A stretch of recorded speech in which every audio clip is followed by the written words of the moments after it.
The power of the pause. Have you ever said something in the heat of the moment and wished you could take it back? Maybe you made a snap decision, sent that message too quickly, or jumped to a conclusion only to regret it later. And then the thought lingers, if only I had taken a moment to think. In a world that moves faster than our ability to process, reacting has become second nature. Scrolling, swiping, shouting back, we do it without pause. But here's a quiet truth most people miss. Every moment you take to pause to reflect before reacting is a moment of power. It's where emotional chaos meets inner clarity. And that space is where freedom lies. This is what the Stoics have been teaching for over 2,000 years. Not how to control the world, but how to control ourselves. Not how to silence chaos, but how to stay calm within it. Not how to avoid mistakes, but how to see clearly and act with intention. Imagine living with that kind of steady strength, where emotion doesn't hijack your clarity, where fear doesn't push you into decisions, where your life is shaped by reason, not by reaction. That's what today's journey is about. If you stay with me through this episode, you'll walk away with 7 timeless tools grounded in ancient philosophy and modern clarity to sharpen your critical thinking and reclaim control over your choices. Because critical thinking isn't just about being smart. It's about being wise enough to slow down, inspect your thoughts, and ask the questions most people avoid. Let's begin with the first shift. Clarify the central issue. Most people act on impulse. They quit jobs, start diets, buy things they don't need, not because they're clear, but because they're overwhelmed. They confuse the urge to act with the need to act. But the Stoic mind doesn't rush. It asks, what exactly am I trying to solve? Because if you misdiagnose the problem, every solution becomes a waste of time. Think of a person who says they want to get fit. Is it really about health? Or is it about approval, confidence, or something deeper? One goal leads to a lifestyle. The other leads to a mirror. So pause. Ask. Then ask again. What am I truly after? If your answer is shaped by anxiety, pressure, or comparison stuff, that's not clarity. That's reaction dressed in logic's clothing. A wise question is like a compass. It may not move you faster, but it ensures you're heading the right way. So write this down. Before any big decision, buying something, quitting something, chasing something, ask yourself, what is the real need I'm trying to meet? Then ask, is there a simpler way to fulfill that? Because once you clarify the problem, every solution becomes clearer. And once you clear your mind, you begin to see through the fog that most people live in. Still here? Then you're already different from most. And if this message resonates, don't keep it to yourself. If this message moved you, share it with someone who needs it. Because clarity grows when it's passed on. Gather the right data, not just more data. Let me tell you a quiet truth. You're not drowning because there's not enough information. You're drowning because there's too much. Too many voices. Too many headlines. Too many so-called experts telling you what to think, how to act, who to trust. We live in the age of noise. And when you're surrounded by noise, the greatest danger isn't ignorance, it's confusion disguised as clarity. Critical thinking real, grounded. Stoic critical thinking isn't about knowing everything. It's about knowing what truly matters and learning to filter out the rest. As Marcus Aurelius wrote in his Meditations, if someone is able to show me that what I think or do is not right, I will happily change, for I seek the truth, by which no one was ever truly harmed.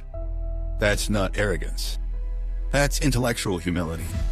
And it's the foundation of everything we're about to explore. Let's take a step back. You're at a crossroads. A decision looms. Should you switch careers? And that relationship? Start that new project? So you search. You Google. You ask friends. You binge videos. But by the end, you feel more lost than when you began. That's because you didn't gather information, you gathered opinions. And opinions are not the same as insight. The Stoic way begins differently. First, it asks, what exactly do I need to know and why? Think of a craftsman sharpening a blade. He doesn't grab every tool in the shed. Picks the right stone, the right pressure, the right rhythm. Precision, not abundance. So how do you do that in your life? Start with this. Before gathering any data, define your question. Don't ask, how can I be successful? Ask, what does success look like for me in this season, in this context, with these values? That single shift changes what you search for and what you ignore. And once the question is clear, go wide but also go deep. Pull from different kinds of sources. Don't just follow trending voices or viral advice. Balance your inputs. Let's say you're exploring mid-nonsense. A neuroscientist can show you the brain scans. Someone can show you the breath. A trauma survivor can show you how it feels when life hurts too much to sit still. All three are valid. All three are needed. Information isn't just data. It's experience. It's pattern recognition. It's the ability to hold contradictory truths without collapsing into confusion. But there's a trap here, one that Stoics train to avoid. Confirmation bias. It's when you unconsciously seek out only the information that agrees with what you already believe. The ego's favorite game. You start a new diet and only read success stories. You pick an investment and only seek evidence that supports it. You enter a relationship and ignore the warning signs because the story in your head is already written. Epictetus warned us. It is impossible for a man to learn what he thinks he already knows. So here's the Stoic test. For every belief you hold, actively search for its opposite. You believe X is true. Find a well-minus-reason argument for Y. Not to change your mind, but to stretch it. This is why the Stoics were feared as debaters and trusted as counselors. They weren't interested in being right. They were obsessed with getting closer to what is right. Let's make this practical. You're thinking about a major decision, say, launching a business. Most people go down one of two paths. They overminus consume reading every book, following every startup guru, watching hours of motivational content and still feel stuck. Or they act on impulse inspired by one flashy success story. They jump in blind. Both paths lack a Stoic foundation. Instead, try this. Create a 3- column clarity map. Column 1, what do I need to know to move forward? Column 2, where can I find trusted data or experience to answer that? Column 3, what emotional bias might distort how I interpret the data? Simple? Yes. Effective? Beyond words. Because now, you're not just reacting. You're thinking through. You're building a fortress of clarity in a world of mental clutter. And once you've gathered your information, don't just let it sit. Organize it. Distill it. Interrogate it. Marcus Aurelius didn't keep journals because he was sentimental. He wrote to refine his thinking, to measure it against the day, the chaos, the temptation to stray. One CEO I worked with uses a date as scrub ritual every Friday. He asks his team, what do we know? How do we know it? What don't we know? What's influencing us emotionally? That last question is crucial, because data doesn't speak. People interpret it, and every interpretation carries the weight of bias, experience, emotion. So learn to see through the data, not just at it. Ask, who benefits if I believe this? Is this evidence anecdotal or systemic? What's missing from this picture? Aurelius, founder of Bridgewater, runs one of the most successful investment firms on earth. His philosophy? Radical transparency. He wants his ideas challenged not because he is insecure, but because he is wise enough to know. My perception is limited. Truth is collaborative. Think about that. How many decisions in your life were made in isolation with incomplete data and a narrow perspective? How many of them led to regret? Now flip that. How would your next decision change if you really believe it? Define your real question? Filtered out noise? Gathered only what mattered? Cross-examine your bias. Organize your findings into a clear, objective map. That's Stoic clarity in action. You don't need a philosophy degree. You need discipline and the courage to slow down, Because wisdom isn't the loudest voice in the room. It's the quietest one that dares to whisper. Are you sure?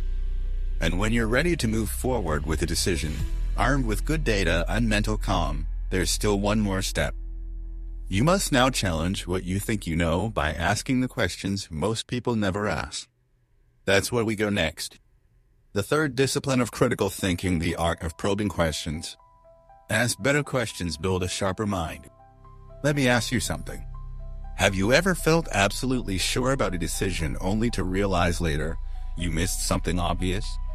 A small detail, a consequence, a blind spot. Maybe you bought something that seemed like a great deal until you noticed the fine print. Maybe you trusted someone who felt right until they showed their true character. Or maybe you made a choice in the heat of emotion and the fallout still lingers in your life today. You're not alone. Most people don't suffer because they're not intelligent. They suffer because they don't question deeply enough. We confuse certainty with clarity, and we confuse confidence with correctness. But Stoicism teaches us something powerful. If your thoughts haven't been questioned, they haven't been refined. Let that settle for a second. Marcus Aurelius, emperor, warrior, philosopher, once wrote, "Is the cucumber bitter? Then throw it away. Are there brambles in your path? Then go around." That's all you need to know. Simple. But behind that simplicity is a brilliant Stoic mindset.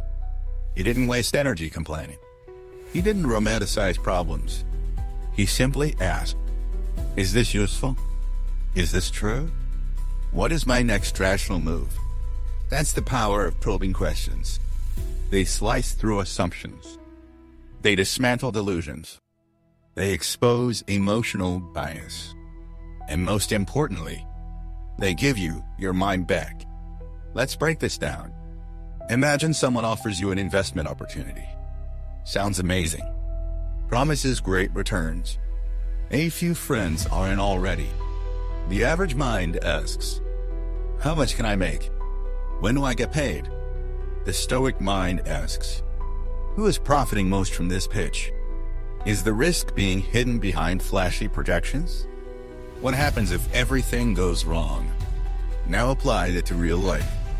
You're in an argument. Someone says something that offends you.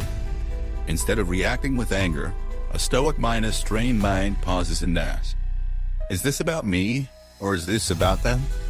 What part of me feels attacked and why? Would responding now lead to understanding or just more noise? This isn't weakness. It's emotional sovereignty.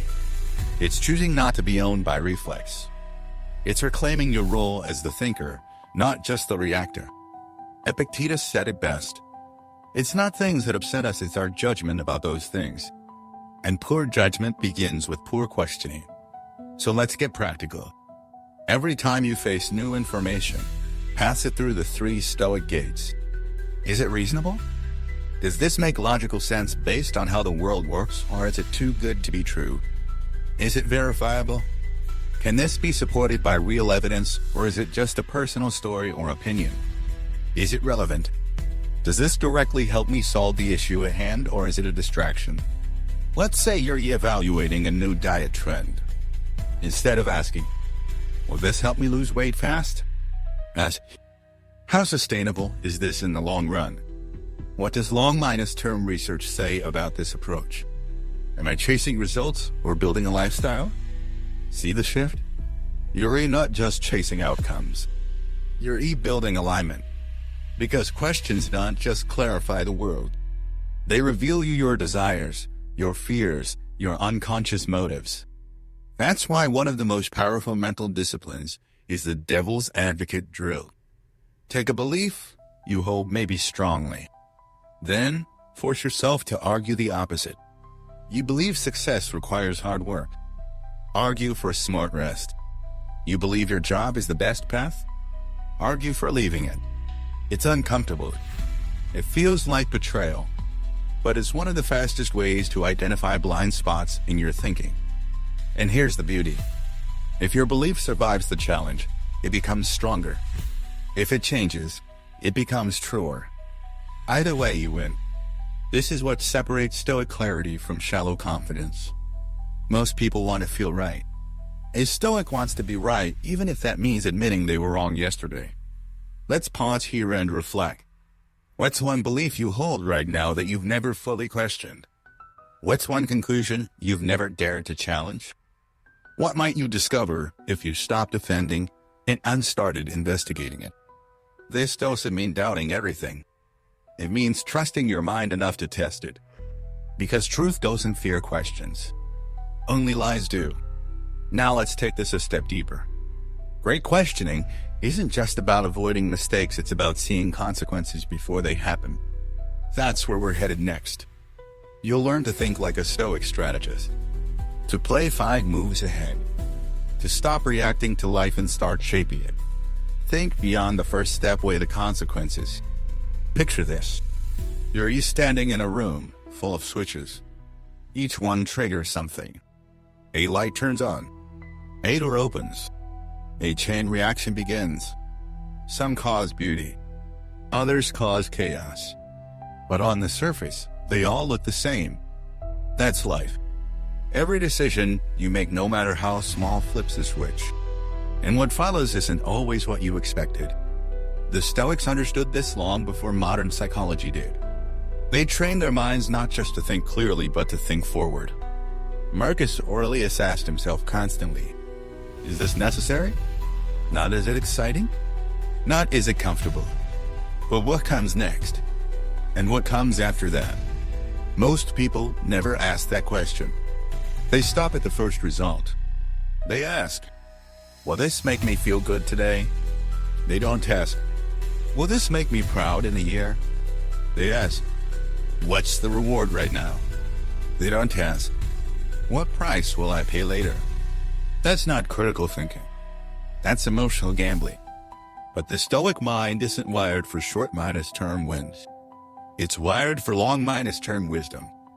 Let's look at a few real minus-life traps. You're tempted by a credit card offers 0% interest for 6 months. Sounds great. But do you ask, will this encourage me to spend beyond my means? What happens when the grace period ends? Am I solving the real problem or delaying the pain? Or another one. You get into a new relationship. It's intense, exciting, consuming.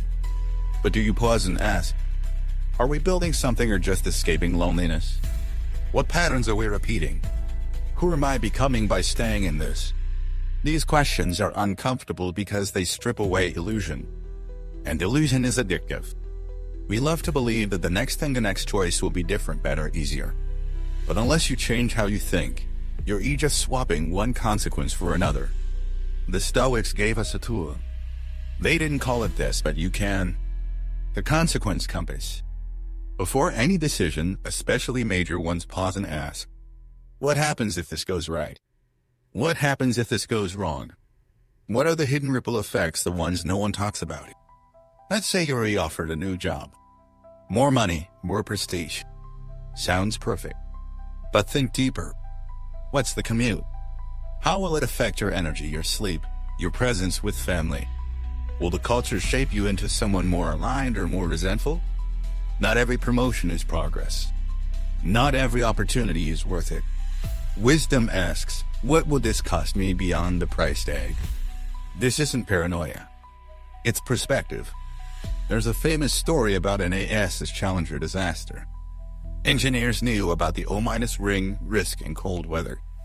But deadlines, pressure, and optimism bias silenced deeper questioning. The result? Tragedy. Not because people weren't smart, but because they didn't look far enough ahead. The same pattern plays out in our lives silently. We say yes to a commitment we don't have energy for. We skip a workout not once, but 10 times. We ignore a boundary until resentment explodes. None of these break you immediately, but the consequences compound. Quietly. Consistently. So what do? You train like a Stoic chess player. You learn to play 3, 5, even 7 moves ahead. Not perfectly, but intentionally. Here's a tool you can start using today. The 10-10-10 rule.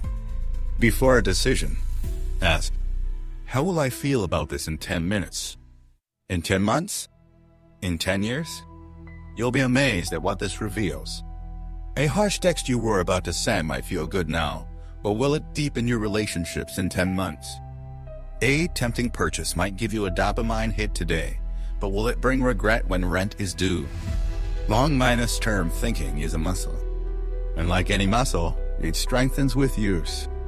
Another powerful technique: reverse mapping. Instead of starting with a decision, start with the outcome you want. Work backward. You want peace? What choices laid there? You want regret? What shortcuts invited it? This method doesn't predict the future, but it helps you forecast it with more clarity. And clarity is the greatest gift you can give your future self. Let's return to the Stoics. Seneca warned, "Our plans miscarry because they have no aim. When a man does not know what harbor he is making for, no wind is the right wind." Translation: if you don't define a real outcome you want, every consequence will feel like a surprise. So here's your challenge. This week, before any major decision, pause. Use your compass. Ask, what am I hoping for? What could go wrong? What might trickle out from this to my health, my values, my peace? Write it down. Draw it out. Map your move. Because the difference between chaos and clarity isn't intelligence. It's foresight.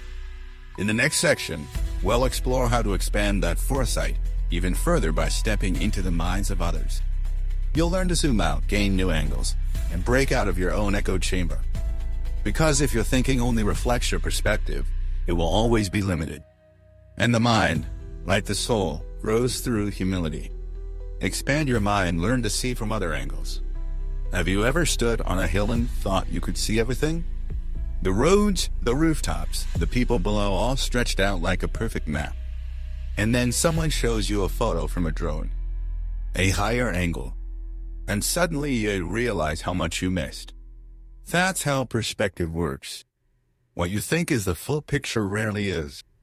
And yet, most people live as if their view is the only view. They form opinions quickly. They judge swiftly. They argue to win, not to understand. But here's what the Stoics knew. Truth isn't always in what you see. It's in what you're willing to see. Marcus Aurelius wrote, "Whenever you are about to find fault with someone, ask yourself what fault of mine most nearly resembles the one I am about to criticize." That's not weakness. That's radical empathy. Because empathy, true Stoic empathy, doesn't mean agreeing with everyone. It means understanding deeply enough that your mind grows stronger, not softer. Let's talk real life.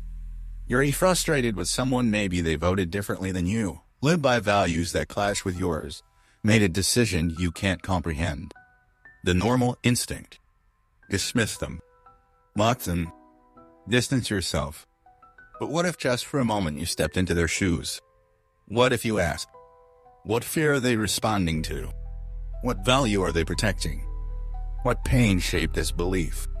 Not to excuse, not to approve, but to understand. Because understanding doesn't weaken your belief.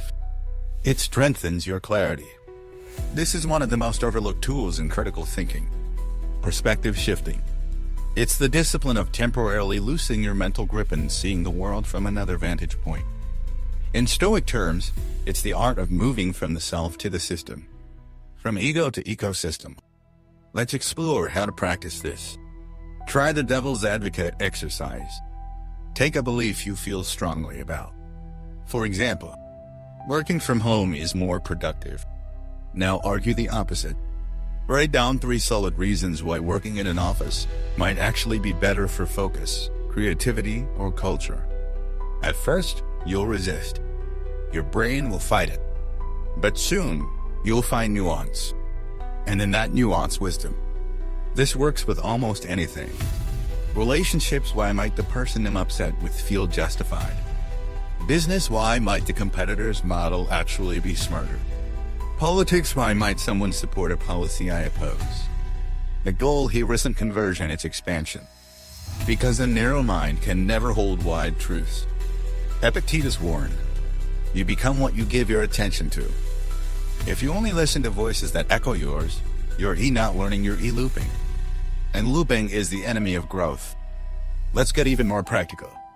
Next time you read a headline, pause and ask, what's the missing angle? Who disagrees with this and why? What part of me wants this to be true? These questions create space. And space is where wisdom breathes. One of the best real-minus world applications. Negotiation. Imagine you're in a salary review. Most people go in focused only on their own needs. But the Stoic minded professional asks, what pressures is my employer facing? What budget constraints shape this conversation? What value do I bring that they might not see yet? This shift doesn't weaken your position. It strengthens it because you now operate from strategy, not ego. Here's another example. Let's say a close friend makes a life decision you disagree with, quitting a stable job, ending a long relationship, moving to a faraway place. You're tempted to advise, to correct, to fix. But a Stoic mind pauses and reflects. What do they see that I can't? What wound or calling is driving this? Am I reacting from love or from discomfort with uncertainty? When you hold space like that without rushing to fix or judge, you become a rare kind of person. The kind people trust. The kind who doesn't just think critically but lives wisely. This mindset also reveals something profound. Every person is the hero of their own story, even the ones you disagree with. And if you truly want to understand someone, you have to understand their story. What they've been through, what they've lost, what they fear, what they hope for. When you do this, even the people who once seemed irrational begin to make sense. Because people don't act against reason. They act according to the reasons they believe. And to challenge those reasons, you must first understand them. In a divided world, this might be one of the most radical acts of all. Because division feeds on certainty. And healing begins with curiosity. Ask yourself today, when was the last time I truly listened to someone I disagreed with? When did I last allow my own belief to be reshaped by humility? What would my future self thank me for expanding my view or defending my pride? The Stoics didn't just train for clarity. They trained for compassionate clarity, the kind that strengthens both logic and love. And as we move forward, we'll explore how to use this clarity to sort what truly matters and how to make decisions when everything feels important. Because when you learn to see from multiple angles, your next step becomes not just easier but wiser. When everything feels important, learn to prioritize with precision. There's a strange paradox in modern life.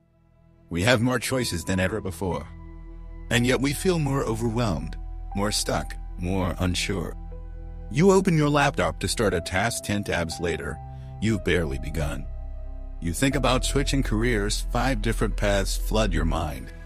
You want to improve your life, but every expert says something different. More options, less clarity. Why? Because abundance without discernment creates paralysis. And that's exactly where Stoic critical thinking comes in. Seneca once said, if a man knows not to which port he sails, no wind is favorable. In other words, when you don't know what really matters, everything demands your attention. And when everything feels urgent, nothing gets done. That's why this next skill is so powerful and so rare. The ability to evaluate and prioritize. It's what separates the frantic from the focused, the reactive from the deliberate, the overwhelmed from the wise. Let's start with a simple truth. Not all options deserve equal weight. Not all opportunities deserve your pursuit. Not all goals deserve your sacrifice. So how do you decide? How do you cut through the noise and focus on what's truly worth it? Here's how the Stoic mind does it. Step 1, list without judging. Before you analyze, just gather all options. Whether it's choices for your next job, your next habit, or your daily to -do list, write them all down. Most people skip this step. They mentally shortlist before seeing the full picture. That's like trying to prioritize a menu without knowing what's being served. So start wide, then go deep. Step 2, define what you truly value.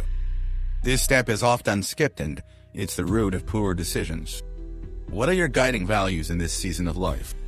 Clarity? Growth? Stability? Integrity? Joy? If you don't know what matters most to you, you'll chase what matters most to others. And that's how people burn years climbing someone else's ladder only to realize it's leaning against the wrong wall. Step 3. Set your criteria. This is where Stoic logic shines. Instead of choosing based on emotion or popularity, you create filters. Does this option align with my deepest value?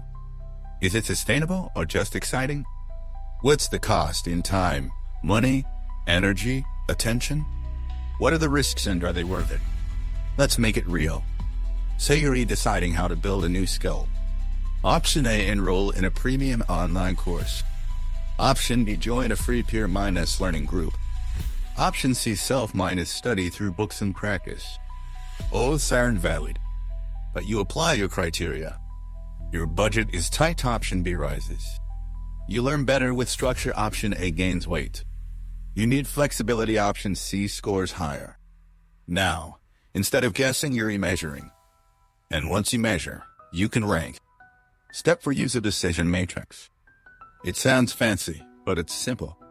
Create a table. Score each option across your chosen criteria 1-5. Multiply by weight if needed. Add up the totals. The goal? Not perfection but visibility. You're returning chaos into clarity. Emotion into evidence. Step 5, eliminate with courage. This is where most people get stuck. They see all options and want to keep them all. But here's the Stoic truth. Freedom isn't having more choices. It's knowing which ones to ignore. Marcus Aurelius lived by the phrase, if it's not essential, don't do it. Modern translation? If it doesn't serve your highest aim, let it go. Because attention is finite. Energy is finite. Life is finite. Say no, so your yes can mean something. This applies not just to tasks, but to relationships, habits, even identities. Sometimes, the bravest decision isn't what to chase. It's what to leave behind. Now, a deeper layer. Step 6, account for timing. Even the right choice made at the wrong time becomes a mistake. So ask, is now the moment for this? Do I have the capacity to do this well, or am I stretching too thin? Would this choice be better served in a different season? Seneca warned about this too. It is not that we have a short time to live, but that we waste much of it. Time isn't your enemy. Distraction is. And finally, step 7, commit without looking back. Once you've chosen, go all in. Half-hearted execution drains more than full-hearted failure. You're not a machine. You're a human. You'll make wrong choices. That's part of the game. What matters is that your decisions came from clarity, not chaos. And here's the beauty. Even a wrong decision, made with the right process, teaches you faster than indecision ever will. So ask yourself, what am I saying yes to right now, and is it aligned with what matters most? What am I afraid to eliminate, and why? What would my life look like if I stopped reacting and started choosing? In a distracted world, focused action becomes your superpower.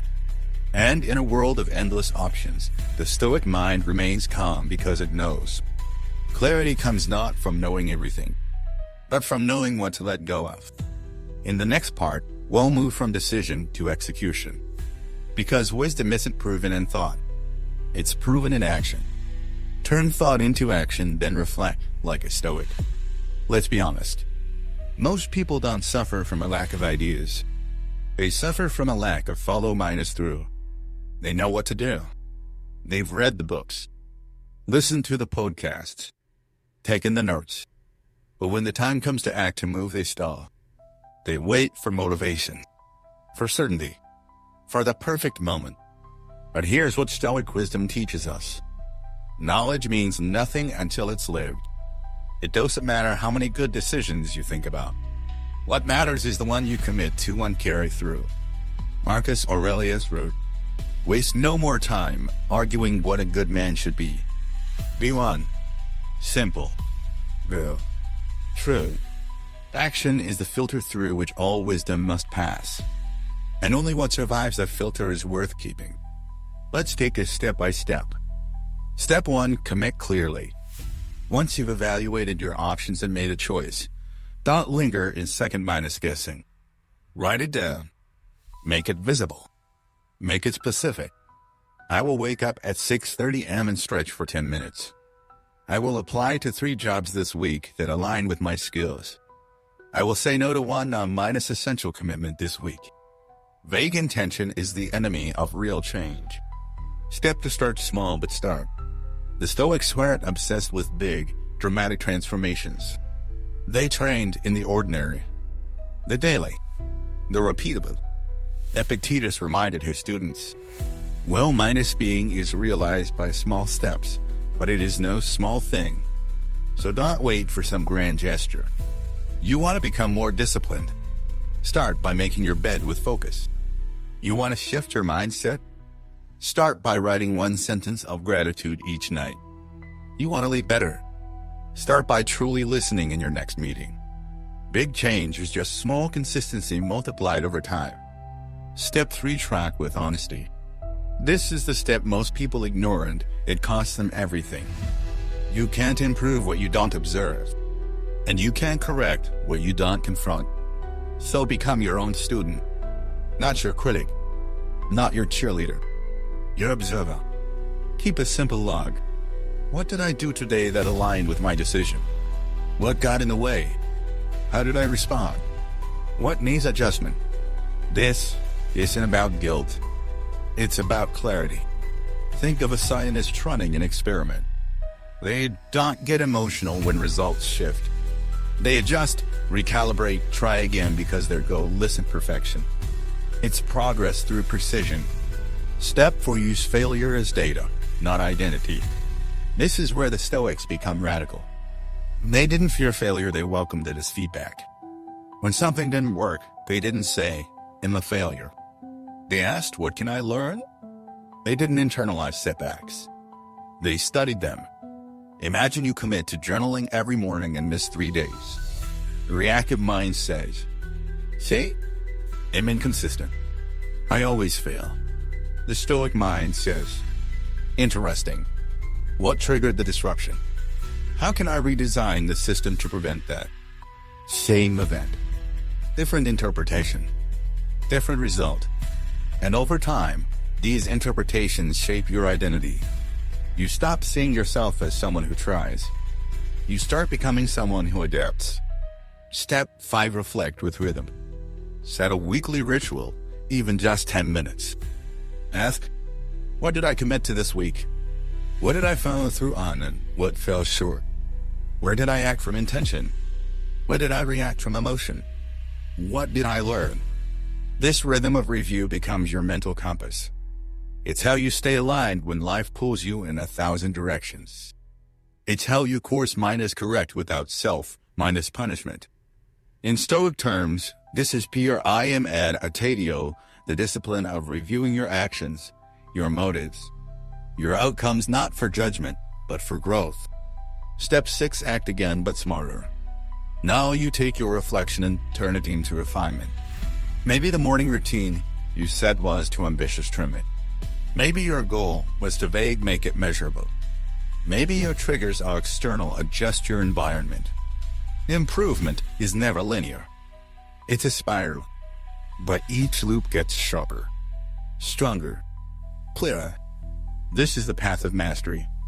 Not talent, not luck, just courageous iteration. And that's why the Stoics weren't passive. They were warriors of action.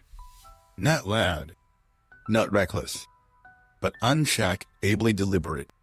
They understood every thought must become action, and every action must become reflection. Then repeated, refine, repeated again. This is the cycle. This is the training. And this is how you become unshakable. So ask yourself today, what decision have I been overthinking but not acting on? What small step can I take today to bring it to life? How will I observe myself without judgment as I walk this out? Because in the end, it's not what you know. It's not what you say. It's what you practice even when no one is watching. And if you've made it this far, you're not just learning Stoicism, you're reliving it. In the next chapter, we'll go beyond the 7 tips and explore how to build a Stoic mindset for life. One that doesn't just help in crisis, but guides every ordinary moment with clarity, calm, and courage. Build a Stoic operating system. Think clearly, live strongly. Pause for a moment. Breathe in. Look back. You've walked through 7 core disciplines. Each one sharpened your clarity. Each one built on the one before. But now comes the question that defines whether this becomes wisdom or just memory. Will you make this a system or let it stay a lesson? Because lessons fade, but systems shape lives. And the Stoics, they weren't just full of good quotes.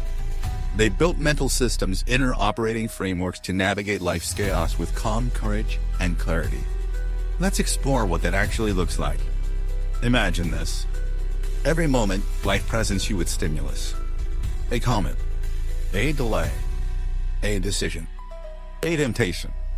Most people react. They feel something and respond without pause. But not you. Not anymore. You train differently. You now run every experience through your Stoic filter. 1.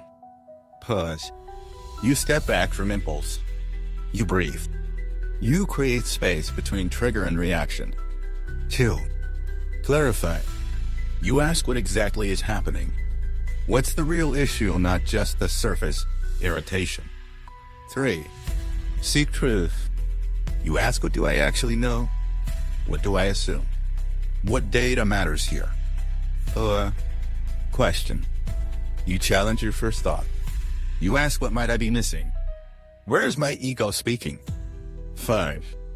Forecast. You weigh the consequences. You don't just ask, what do I want now? You ask, what happens next week? Next year? 6. Filter. You prioritize. You ask, does this align with what truly matters to me, or is it a distraction? 7. You move. Intentionally. Clearly. Not from fear, but from principle. 8. Reflect. You review. You learn. You refine. You don't just move on, you grow forward. This is the Stoic operating system. And once it's installed in your mind, you'll begin to notice something strange. The same life feels lighter. Not because problems disappear, but because you've stopped giving them unearned power. Someone criticizes you. You filter it. You inspect it. If there's truth, you grow. If not, you release. You face uncertainty. You don't panic. You scan for clarity. You ask what's within your control and act from there. You already offered something tempting, quick pleasure, easy gain. You don't jump. You trace the ripple. You ask, is this aligned or is this escape? And here's where Stoicism becomes something bigger than just philosophy. It becomes freedom. Because when you're no longer ruled by reflex, when your emotions don't hijack your values, when your thoughts are organized, examined, and refined, you are no longer a slave to the world's chaos. You've become your own compass. Now, let's go even deeper. The Stoics didn't build this mindset for comfort. They built it for battle, for leadership, loss, betrayal, exile, and uncertainty. Marcus Aurelius didn't write his meditations in peace. He wrote them in a war tent while leading a divided empire. Epictetus was born a philosopher. He was born a slave, crippled, humiliated. And still, he taught freedom because he discovered that true power lies within. So if they could live this wisdom in their storms, so can you in yours. Let's bring it home. What would your life look like if you used this Stoic filter every day? That meeting you're nervous about? What if you paused, clarified, and asked what's actually at stake? That decision you've been postponing. What if you forecasted the long minus term effects and chose with reason? That emotion that keeps pulling you. What if you questioned its story, traced its source, and stopped letting it lead? This isn't theory. It's a practice. And like any practice, it gets easier the more you repeat it. Start small. One reaction clock. One emotion question. One decision slowed down just enough to ask a better question. And slowly, quietly, your mind transforms. From scattered to structured. From reactive to responsive. From fogged by noise to guided by clarity. So the next time life throws something at you, good or bad, ask yourself, have I paused? Have I clarified? Have I questioned? Have I prioritized? Am I acting or reacting? That's the Stoic checklist. That's the mental armor. And you don't need perfection. You just need practice with presence. In the next part, we'll go deeper into how to apply this system across specific areas of life, relationships, career, health, goals, so that your clarity becomes a way of living, not just thinking. Because what you've learned so far is the foundation. But now we build the house. Apply the system live stoicism in work, health, and relationships. So far, we've built a mental system, a way of thinking that's deliberate, clear, and unshaken by emotion. But a system only matters if it meets the real world. And the real world, it's messy. It's complex. It pulls at your values every day. So today, we go from philosophy to practice. Let's see how a Stoic mindset transforms the way you approach work, health, relationships, and your sense of purpose. Let's begin with what consumes most of your waking hours. Work. Maybe you're chasing a promotion. Maybe you're wondering if this is even the right path. Maybe you feel drained, undervalued, or stuck. The average reaction? Complain, blame, drift. But the Stoic approach? Clarify, add, reflect, adjust. Epictetus taught, don't demand that things happen as you wish, but wish that they happen as they do, and you will go on well. In other words, stop trying to control what's outside your influence, your boss's mood, company politics, market conditions. Instead, focus on what's within your power. Your clarity, why am I doing this work? Your energy, how do I show up no matter the task? Your discipline, am I acting from excellence or from resentment? Let's say you're unhappy at your job. Most people either explode or endure. The Stoic way? Step back. Use your system. Ask, what exactly is making me unhappy? Role, environment, values mismatch. What do I control here? My attitude, my effort, my boundaries. What's the long minus term game in does staying or leaving serve that? Now you're not stuck. You're choosing. And in choice, you reclaim your power. Now let's move to another battlefield. Health. Your energy. Your habits. Your body. Stoicism doesn't preach aesthetics. It preaches alignment.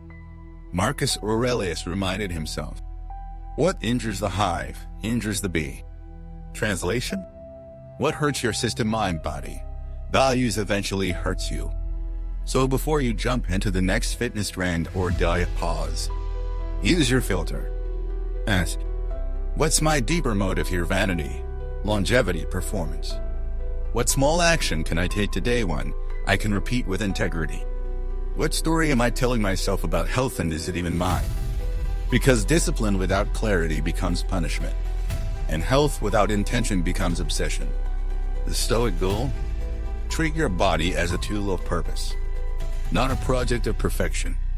Now we enter the most fragile and most revealing part of life, relationships. The Stoics were not cold.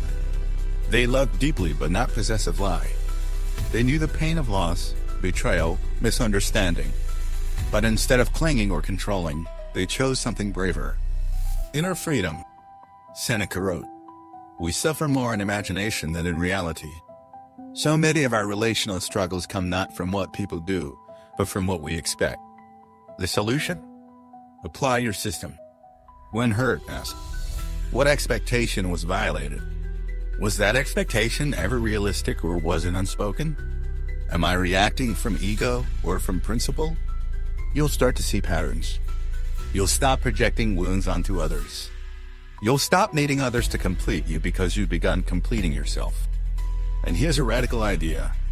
The most loving thing you can offer someone is your clarity, not your guilt, not your need. Because when you enter a relationship whole, you don't grasp, you give. And now, finally, let's talk about purpose. That strange, sacred word. Most people think of purpose as a lightning bolt. Something big, obvious, glorious. But the Stoics knew better. Purpose isn't found. It's forged by living with intention, moment by moment, day by day. It's not one big thing.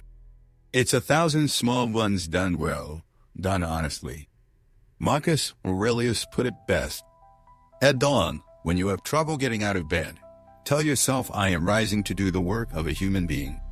Purpose then is not something you chase. It's something you build by showing up clean, consistent, courageous every day. So pause and reflect. In my work, am I driven by contribution or just approval? In my health, am I acting from self-minus respect or self-minus punishment? In my relationships, am I bringing clarity or confusion? In my habits, am I designing a life or just surviving one? This is how you live Stoicism. Not in books, not in quotes, but in choices. In what you say yes to, in what you walk away from, and how you show up when no one's watching. Because ultimately, Stoicism isn't about becoming a perfect person. It's about becoming a present one. Rooted, steady, awake. You don't need to control life. You just need to learn to meet it moment by moment with your values intact. In the next part, we'll explore how to strengthen this system for the long haul. Even when setbacks hit, when motivation fades, when life pushes back harder than expected. Because this isn't a one-time fix. It's a lifelong practice and you're already working it. Build mental resilience, stay stoic when life pushes back. Let's tell the truth. It's easy to be clear when life is calm. It's easy to be disciplined when you're inspired. It's easy to stay centered when everything's going your way. But what about when it's not? What about when you're tired, unmotivated, criticized, overwhelmed? That's when the real test begins. Because clarity isn't proven in silence. It's proven in storms. And storms are guaranteed. So in this chapter, we shift focus. From building a stoic mindset to protecting it. Let's begin with a hard truth. Motivation is unreliable. You can't count on feeling inspired. You can't wait until you're ready. The Stoics never did. Marcus Aurelius wrote, "At dawn, when you are reluctant to rise, have this thought ready, I am rising to do the work of a human being." That line wasn't written for comfort. It was written in cold tents, on hard ground during years of war. He was tired. He was overwhelmed. He was human. But he acted anyway. Because the Stoic doesn't live by mood. They live by mission. So ask yourself, what principle will guide me even when I don't feel like it? What standard will I hold even when no one's watching? That's what Stoics call inner discipline strength that doesn't depend on the outside world. Let's break it down. Step 1, build morning anchors. Most people wake up and reach for their phone. They scroll, compare, react. And just like that, they've handed over their clarity to the chaos of others. But the Stoic begins the day by reclaiming the mind. Even just 5 minutes. A breath. A journal line. A question. What do I control today, and how will I live it with integrity? This is your armor. Without it, the day shapes you. With it, you shape the day. Step 2, expect resistance. The world is not designed for clarity. It's designed for clicks, noise, distraction, drama. So don't be shocked when you feel scattered. Expect it. Train for it. Meet it like a soldier meets the battlefield prepared, but unshaken. That's why Epictetus said, if you want to improve, be content to be thought foolish and stupid. Because true clarity often looks strange in a fogged world. You'll be misunderstood. You'll be questioned. You'll feel alone. And that's okay. Because the goal isn't to be accepted. It's to be aligned. Step 3, redefine failure. Most people treat failure like a dead end. The Stoic treats it like data. They miss a day. They don't collapse into shame. They study it. They ask, What got in the way? What story did I believe in that moment? What system can I improve so this doesn't repeat? This isn't softness. This is science. Track. Reflect. Adjust. Repeat. Failure is only wasted when it's ignored. But in your hands it becomes fuel. Step 4. Practice negative visualization. One of the Stoics' most powerful tools. It's not positive thinking. It's imagining loss not to suffer it, but to appreciate what you have. Marcus did it every day. He'd remind himself that loved ones could be gone, that power could vanish, that health could falter. Why? Because when you rehearse impermanence, you stop taking peace for granted. You move through the day awake, grateful, focused. And when loss does come, as it eventually will, you meet it not with panic, but with prepared acceptance. That's not morbid. That's mental freedom. Step 5. Use micro-minus resets. Even with a great system, you'll drift. You'll snap at someone. You'll procrastinate. You'll spiral into overthinking. When that happens, don't wait for tomorrow to reset. Reset in the moment. Use simple cues. A deep breath. A phrase return. A question: what's the next wise move right now? The Stoic doesn't demand perfection. They demand returning to clarity faster than before.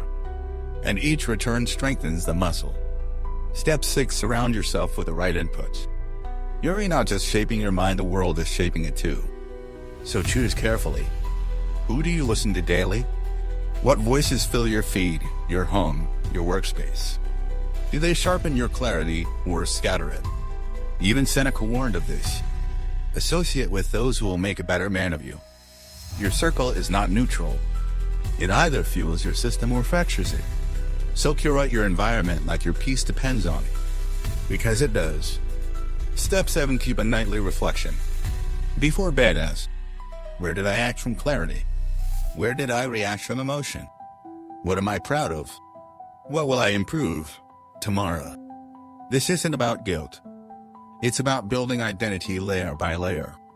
Because who you are is simply what you practice most consistently. And consistency begins with reflection. Let's recap this resilience system. Morning anchors. Expecting resistance. Redefining failure. Negative visualization. Micro-minus resets. Protecting inputs. Evening reflection. Practice these daily, quietly, imperfectly, and you'll build a kind of strength the world doesn't understand. Calm. Present. Immovable. Because you're not just reacting anymore. You're living by design. In the next part, we'll begin wrapping this journey, reflecting on the deeper reason why all of this matters, and how living with stoic clarity doesn't just change your choices, it transforms your character. Clarity builds character, and character shapes destiny. Let's take a breath. You've come a long way. You've learned to pause, to think, to question, to act, to reflect. You've practiced discipline. You've clarified values. You've challenged emotion. But now comes the deepest layer of all. Who are you becoming through all this? Because the point of stoic thinking isn't to feel smarter. It's to become better, clearer. Yes, but also stronger in character. Not better than others. Better than who you were yesterday. And that's where philosophy turns into legacy. Let's go back to the source. The Stoics never separated clarity from character. They believed that how you think shapes how you live. And how you live moment to moment slowly carves the person you become. Marcus Aurelius ruled an empire. But he measured his life not by achievements, but by virtue, by how well he lived in alignment with truth, justice, courage, and temperance. He wrote, "Waste no more time arguing about what a good man should be. Be one." The world today is full of noise. People shouting what's right, canceling what's wrong, debating endlessly over nuance, while ignoring the most important question: am I living in alignment with what I claim to believe? That's what Stoicism calls us back to. Character over cleverness. Action over argument. Consistency over charisma. So let's ask the hard questions. When life tests me, do I respond from fear or from principle? When no one is watching, do I still hold to my standard? When I fall short, do I hide, or do I return to the path? Because every choice shapes your character, and character, in time, shapes your destiny. You don't become disciplined overnight. You become disciplined by doing hard things, especially when it's easier not to. You don't become wise through books alone. You become wise by facing discomfort and staying present. You don't become brave by reading quotes. You become brave by facing fear and still acting from values. And here's the quiet secret. You already know what kind of person you want to be. You've always known. Stoicism simply clears away the fog so you can begin living like them now.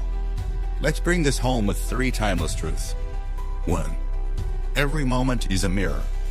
It reflects back who you are, not who you wish to be, but who you are becoming. So pause. Ask, in this decision, in this thought, in this action, what kind of person am I reinforcing? If you want peace, act from peace. If you want strength, make strong choices even when they're small. If you want clarity, stop feeding chaos. 2. What you tolerate becomes your standard.